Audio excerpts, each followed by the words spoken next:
Hey everyone, just giving you a quick tip here to change your transmission heat exchange cooler on the 5.9 Cummins 02 to 07. Easiest way is to come in through your driver's side front wheel well, just remove the splash guard.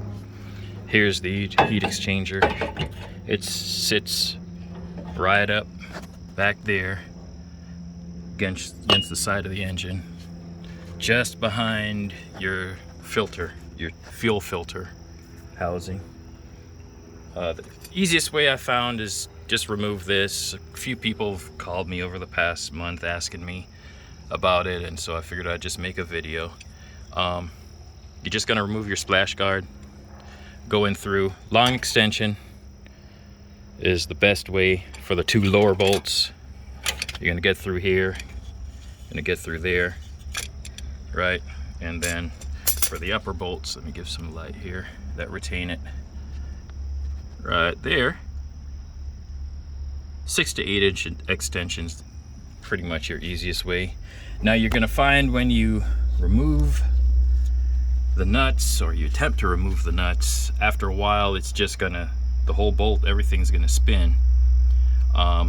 So what I do is, as I'm removing it, I just apply pressure. I pull forward on the cooler unit, which will create a little friction against the bolt, between the bolt and the retainer plate, mounting plate actually.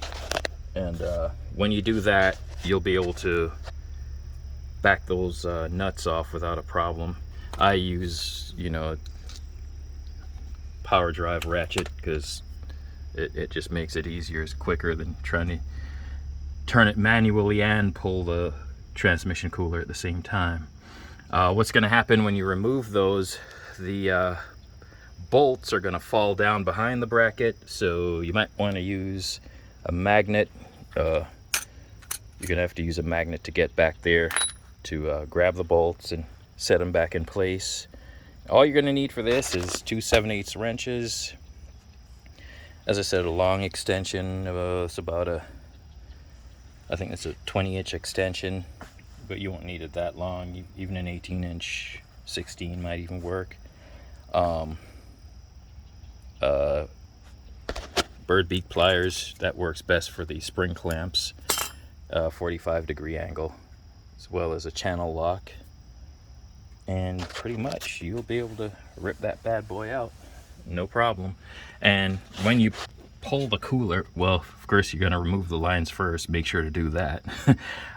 When you pull the cooler, it's best to drop it down behind the starter, between the bell housing and the frame of the truck, and it'll just come right down through there. So you're not, if you try the other way, you're going to end up trying to muscle it past the lines, or the fuel filter housing. So any which way, easiest way to get it out, quickest way, should take you about a half hour, maybe 45 minutes to do it.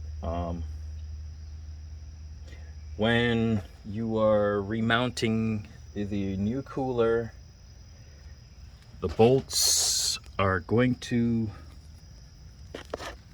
be kind of hard for you to put back in place. So again, what I do, just behind the bracket where you fish the bolts out, you can roll up shop towels or something and put them between the engine block and the bolts. Just roll up a couple pieces of shop towels and just stick them back there after putting the bolts in place. What that'll do is just keep the bolts from falling out, and also create a little bit of friction so that you can catch the nuts. And then you're gonna use your driver and just run them back in, no problem. Quick and easy. All right, thank you.